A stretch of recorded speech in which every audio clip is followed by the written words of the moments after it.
Buenas tardes, amigos de Sax, ¿cómo están? Espero que estén súper bien y estén disfrutando de su semana. Yo estoy muy feliz de estar de regreso una semana más con ustedes, así que le agradezco al equipo de Droriam, que ya saben, si tienen la intención de ver toda la emoción que se siente de andar en bicicleta en la montaña, ellos les pueden explicar muchísimo y pueden disfrutar mucho de sus videos. Por lo pronto, el día de hoy vamos a platicar sobre gusanos, es decir, probablemente en un futuro, cuando vayamos a un restaurante, ven que actualmente si encontramos algún gusano, a mí no me ha tocado hasta este momento, pero bueno, si encontramos un gusano en nuestro plato, tenemos que llamar al mesero y decirle, caballero, tiene que quitar este plato de mi mesa. Probablemente en un futuro, ese podría convertirse en nuestro alimento natural. ¿Por qué? Porque, como ustedes saben, las vacas, pollos, cerdos, obviamente las vacas me refiero también a los becerros, que son los que se engordan para consumir la carne, que son todos estos animales que se utilizan para generar productos cárnicos y lácteos, generan una gran cantidad de gases invernadero. Actualmente, la cuarta parte de los gases invernadero es creada por esta clase de animales, lo cual impone una gran complicación a futuro si consideramos que para el 2050 el 75% de la necesidad de alimentación va a incrementarse.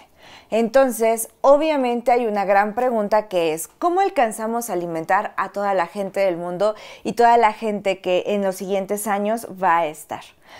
Y una de estas soluciones, bueno, hay muchos países que están buscando soluciones. Obviamente parte de eso es alimentar, a lo mejor comer o alimentarnos con una menor cantidad de carne.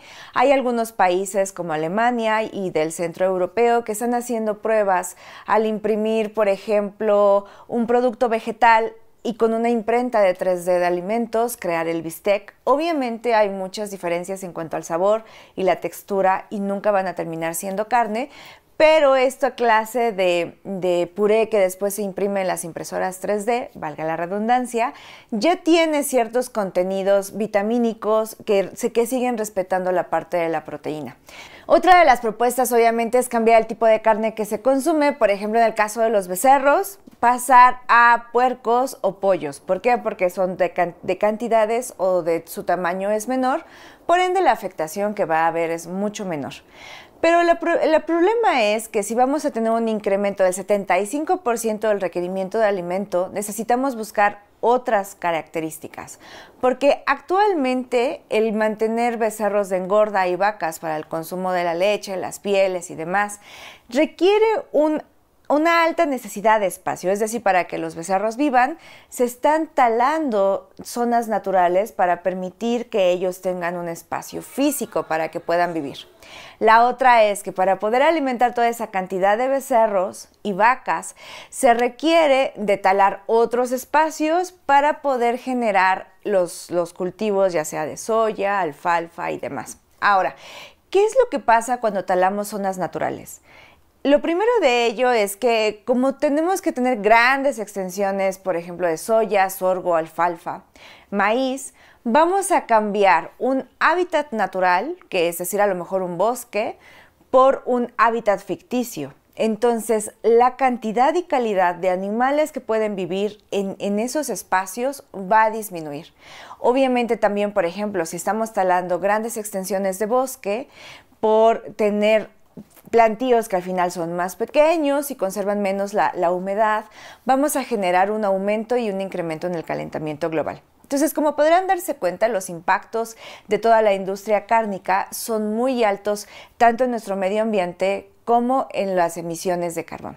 Ahora, yo creo que también una de las características más fuertes y que son más dolorosas es que empezamos a reducir a pequeños espacios a toda la flora y fauna natural de los espacios naturales que tenemos en la naturaleza. Y por ende va a significar que a futuro muchas de nuestras generaciones van a tener una menor calidad y cantidad de estos pequeños animales que se ven amenazados por nuestro consumo, lo cual creo que no se puede permitir.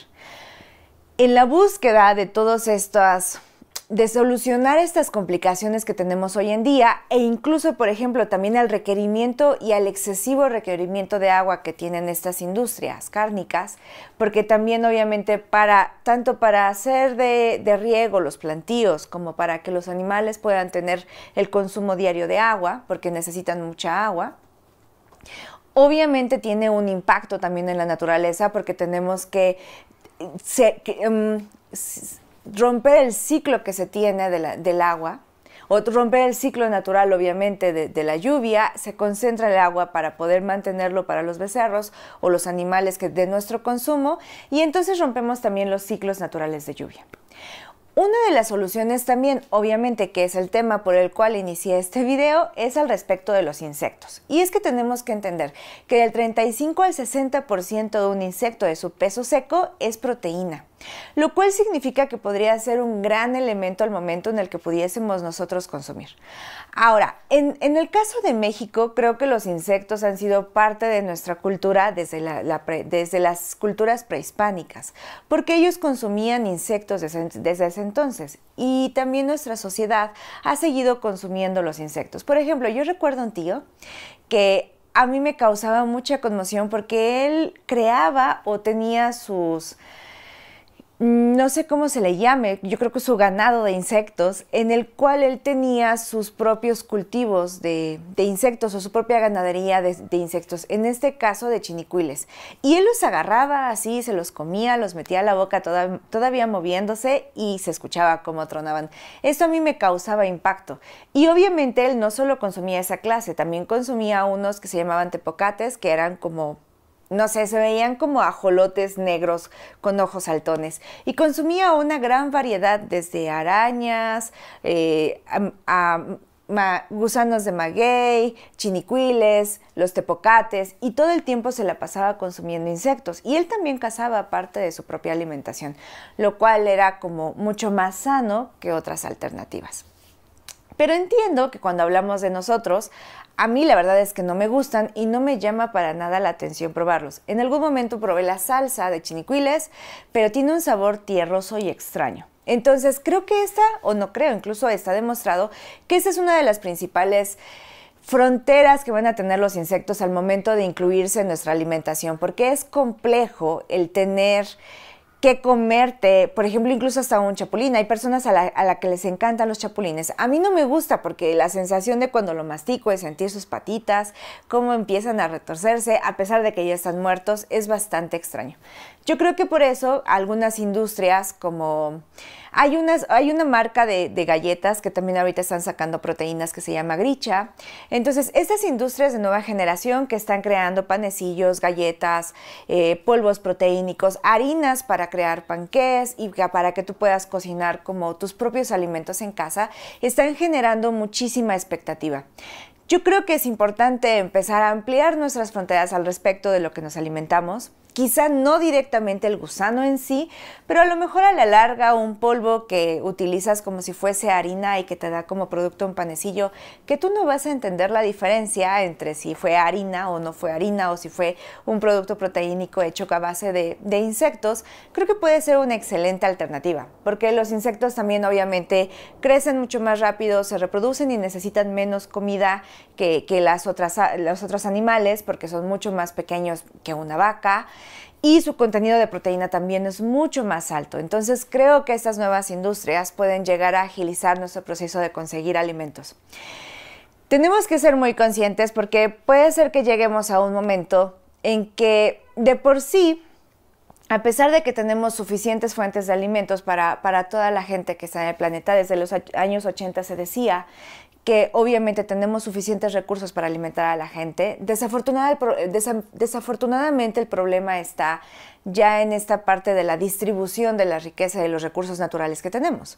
Pero imagínense esto, si para el 2050 vamos a tener una exigencia del 75% mayor a lo que tenemos hoy, y hoy todavía en muchas formas nos estamos quedando cortos en la forma en la que estamos distribuyendo estos alimentos, entonces es importante buscar soluciones. Y yo entiendo que el comer es uno de los placeres más maravillosos de la existencia, y es una de las cosas que yo más disfruto y que a mí más me complacen.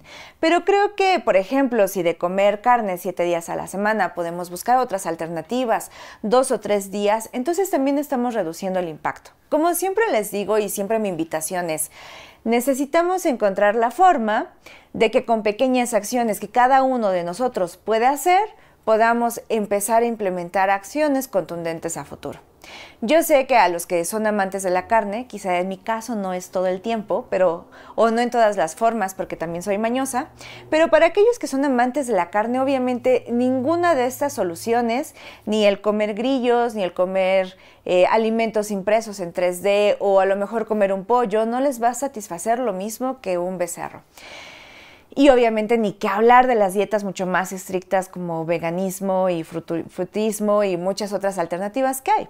Pero también entiendo que es importante buscar alternativas y también entiendo que necesitamos garantizar que a un futuro toda la gente que esté con nosotros en el planeta pueda cubrir sus necesidades alimentarias y pueda tener acceso no solo a alimentos, sino a un alimento de calidad que surta los requerimientos que tiene esa persona para poder sobrevivir, no solo sobrevivir, sino vivir con calidad una existencia plena. Y si esto, el hecho de implementar gusanos, por favor, no de manera física, o al menos eso yo pediría, que las industrias continúen evolucionando para que nos den productos un poco más amigables a la vista. Entonces, si esas industrias que están desarrollando estos productos nos ayudan a implementar nuevas cosas en nuestra alimentación, creo que vale la pena el intentarlo.